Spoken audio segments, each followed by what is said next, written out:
안녕하세요 여러분, 보스입니다. 이번 시간에는 전자기학에서 소개하는 상호 인덕턴스에 대한 개념을 설명드리는 영상이 되겠고요. 그게 상호라는 말이 붙었던 것은 말 그대로 서로 간에 어떤 작용이 있다는 거죠. 그게 이제 어떤 거냐면 이렇게 말 그대로 상호 간의 관계를 표현할 수 있는 두 가지 이런 물체가 있는데 그게 바로 두 가지 도선고리예요. 그러니까 도선으로 이루어진 고리 두 개가 이렇게 있는 거죠. 근데 그 아래 고리, 그러니까 첫 번째 고리라고 해볼까요? 거기서는 I1이라는 전류값이 흘러요. 근데 위에는 일단은 뭐 딱히 다른 전류가 없다고 가정을 하더라도 이 밑에 고리에서는 I1이라는 전류가 분명 흐르는 겁니다. 그러면은 전류값이 흐른다는 자체가 그 지금 띄워드린 배너의 영상 설명 때문에 비보사버의 법칙을 제가 설명드렸었죠? 그거는 뭐예요? 전류가 흐르면 자기장의 주위에서 발생한다라는 그 개념으로서 이 자기장의 원천이 전류가 될 수 있다라는 의미였죠. 그럼 여기 자기장이 뻗어나갈 거예요. 우리가 방향을 특별히 뭐 지금 당장 고려를 잘 하지 않더라도 어쨌든 이 자기장 중 일부는 이 위의 도선으로 뚫고 들어갈 거라는 걸 의미해요. 그러니까 도선을 아래를 1번, 위를 2번이라고 한다면 1번 고리에서 흐르는 전류에 의해서 거기서 발생된 자기장 B1이라는 것이 도선 고리의 내부 면적을 뚫고 지나가겠다라는 것을 우리는 이미 잘 알 수가 있죠. 결국 이런 사실들을 바탕으로 뭘 알 수 있느냐면 I1이라는 걸 통해서 자속이 발생한다. 어디서? 도선 고리 2번에서 자속이 발생한다는 걸 알 수가 있고요. 일단 그거를 잘 유도하기 위해서는 당연히 자기장 B1을 알아야지 자속을 계산할 수 있을 거고 그래서 나중에 상호 인덕턴스의 개념을 이끌어 나가 볼 겁니다.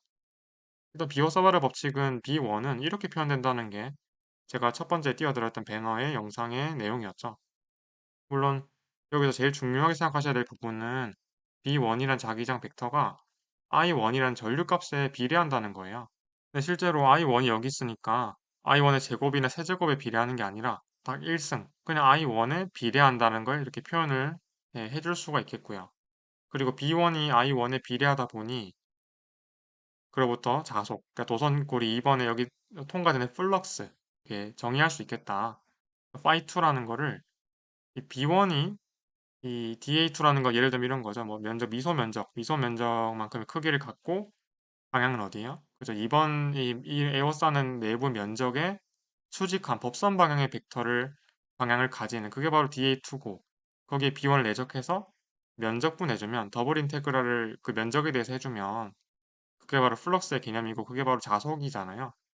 그래서 그거를 2번 도선 고리에 대한 자속이다 해서 phi2라고 하는 거고 그걸 이렇게 표현할 수 있겠고요. 사실 당연히 알 수 있는 거는 B1이 이미 I1에 비례하죠. 그럼 자속도 I1에 비례할 수밖에 없을 거예요. 왜냐하면 지금 DA2를 내적을 해봤자 I1에 비례하던 게 갑자기 제곱에 비례하고 I1에 세제곱 비례하고 이런 일은 절대 없죠. 왜냐하면 그냥 면적분 해줬을 뿐 I에 대한 적분을 해주는 게 전혀 아니니까. 그래서 전류 I1에서는 어쨌든 이렇게 비례한다는 걸 알 수가 있고요. 그럼 우리는 이 관계를 통해서 우리가 쉽게 알 수 있는 게 뭐냐면 비례상수를 정의할 수 있겠다라는 걸 바로 또 알 수 있어요. 비례한다는 건 비례상수를 표현한다면 이렇게 등호로 표현할 수 있다는 말과 같으니까 그 비례상수를 M21이라는 인덱스 뭐 이런 인덱스는 그냥 1번 도선 고리에 의해서 2번에 자속이 발생한다는 그런 의미의 비례상수인데 나중에 이 영상 마지막 부분에서 제가 강조 드릴 거지만 인덱스가 안 중요해요. 상호 인덕턴스의 개념에서는. 그래서 그 이유를 제가 계속 설명을 드려 나가 볼 겁니다. 어쨌든 이 M21이라는 걸 비례상수라고만 부르지 않고 이게 바로 상호 인덕턴스라고 부르는 어떤 값이 되는 거죠. 뮤철 인덕턴스, 뮤철이 상호간에라는 의미죠. 그래서 이 I1이라는 게 다시 강조드리면 다른 게 아니라 이 도선거리 1번에 흐르는 정상전류 이게 바로 여기 보시면 여기가 I1이 흐르죠. 다만 정상전류의 개념을 제가 이전에 설명드린 영상이 있었는데 자세히 설명드렸었지만 꼭 그렇게 이해하시지 않더라도 헷갈리시면 그냥 이 I1이 시간에 대해서 변화하지 않는다라는 개념이에요. 정상전류라는 게. 정상이 말 그대로 그 이제 시간에 대해서 변화하지 않는다는 전류의 의미입니다. 만약에 변화한다면 dI1 dt가 0이 아니겠죠. 네, 그런 개념으로 보시면 되고, 지금 일단 기초적으로만 바라보기 위해 정상 전류만 보고 있는 중인 거예요. 그래서 그런 궁금증은 다음 영상에서 해결을 하시면 되겠습니다. 그리고 phi2라는 건 도선고리 2번을 지난 선속으로서 이 플럭스 말하는 거죠. 그래가지고 이제 이런 관계를 정의를 함으로써 상호 인덕턴스를 뭔지 알 수 있었는데, 우리가 뭘 할 거냐면 상호 인덕턴스를 혹시 공식으로 만들 수 있는 그런 공식화를 할 수 있지 않나, 할 수 있어요. 일단 그러기 위해선 B1을 이렇게 고칠 거예요. 그러니까 자속이 이렇게 표현됐던 식은 그러니까 자속이 정의이기 때문에 이렇게 되지만 연결되는 거는 지금의 배너 때문에 벡터 포텐셜을 자기장이 가지기 때문에 그 벡터 포텐셜로 바로 뭐 컬을 취해준 걸로 B를 고칠 수 있었다고 제가 계속 설명드렸었죠. 두 번째 띄워드린 배너에서. 그러면은 여기서 또 어떻게 고칠 수 있냐면 사실 두 번째 배너에서 설명드렸던 부분이긴 하지만 뭐 지금 배너를 하나 더 띄워드리면 스토크스 정리 때문에 이 컬에 대한 벡터장의 면적분이 이 면적분이 여기다 하는 거죠. 지금 DA2라는 게 다시 말씀드리면 도선고리 2번의 면적에 대해서 해주는 거니까 그러면 이 곡선, 폐곡선에 대한 그냥 A1의 선적분으로 바뀔 수 있다는 게 스토크스 정리였죠. 그래서 이렇게 연결되는 건 아마 전자기학 영상을 많이 참고하셨다면 쉽게 아실 수 있는 부분이니까 뭐 알 수 있을 텐데 근데 여기서 이렇게 고칠 수 있다면 또 우리가 뭘 할 수 있느냐? 그 두 번째 아마 배너에서 마지막 부분에 제가 A1의 공식을 일반화시켜서 설명드렸었죠. 뭐 이런 공식이 있었어요. 폐곡선에 대한 선적분. 그 선적분에서 DL1이라는 게 물론 이 도선고리 1번에 대한 이 선을 말하는 거예요. 여러분 주의하셔야 돼요. 그거는 왜냐면 I1이 흐르는 게 이 도선고리 1번이니까 헷갈리시면 벡터 포텐셜 영상 꼭 참고를 부탁드립니다. 그래서 이 뮤제로 I1을 4파로 나누고 이런 비례상수와 전류가 포함된 값에 대해서 이 라지 R 분의 DL1이라고 쓸 수가 있어요. 제가 말씀드리면 이 라지 R이라는 게 거리 벡터의 개념으로서 지금의 배너였죠. 그 거리 벡터는 이 원천이 지금 I1이잖아요. 이 I1에서부터 자기장이 뻗어 나오는 거고 그 자기장 이을 측정하려고 하는 점까지의 이 원천에서부터 직접적인 거리 네, 바로 직접적으로 닿는 거리의 그 크기가 라지 R이 되는 거였죠. 그걸 주의하셔야 돼요. 그래서 이렇게 표현되는 걸 그대로 여기 넣으면 A1 자리에 대입하면 이렇게 되잖아요. 네, 왜냐하면 이 바깥에 뭐 클로즈드 그러니까 라인 인테그랄 태곡선에 대한 이런 선적분을 해주고 바깥에 DL2 그대로 넣고 A1 이거를 그대로 넣은 거예요. 4파이분의 뮤제로 I1 튀어나오고 네, 라지 R분의 DL1만 여기 들어간 거죠.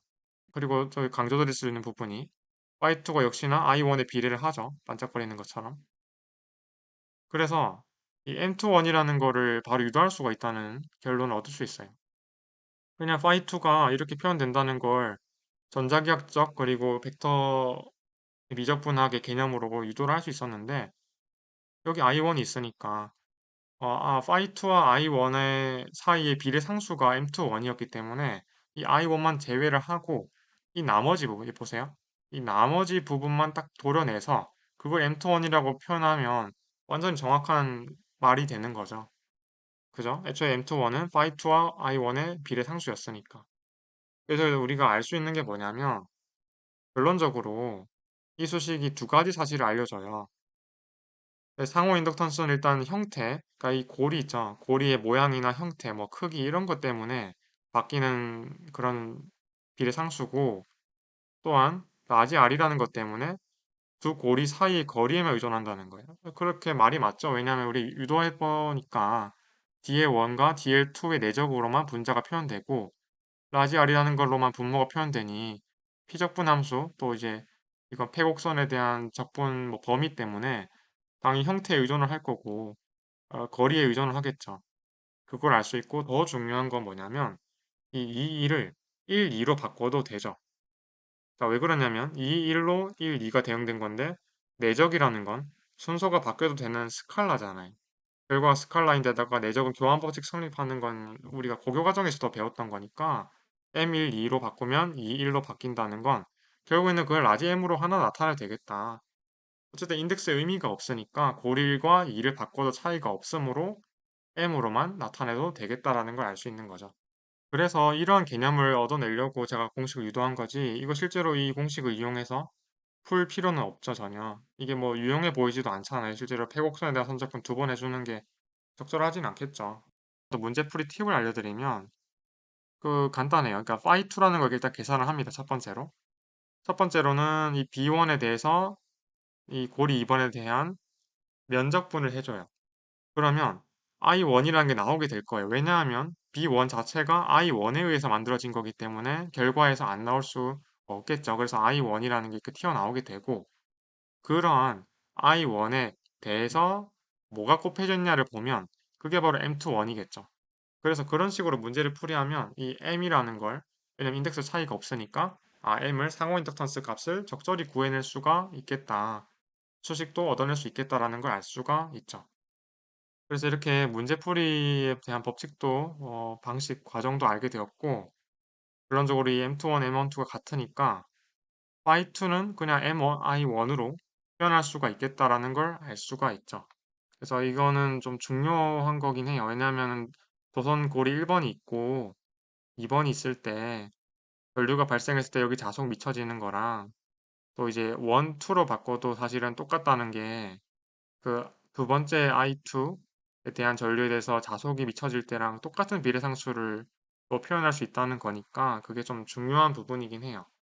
하지만 더 중요한 건 다음 영상의 내용이 될 거고요. 아마 자체 인덕턴스 L이라는 걸 모르시는 분들이 많으실 거고, 세로 이론에서도 이 M뿐만 아니라 L이라는 자체 인덕턴스의 개념이 잘 쓰이기 때문에 그 부분을 다음에 잘 설명을 드려보도록 하겠습니다.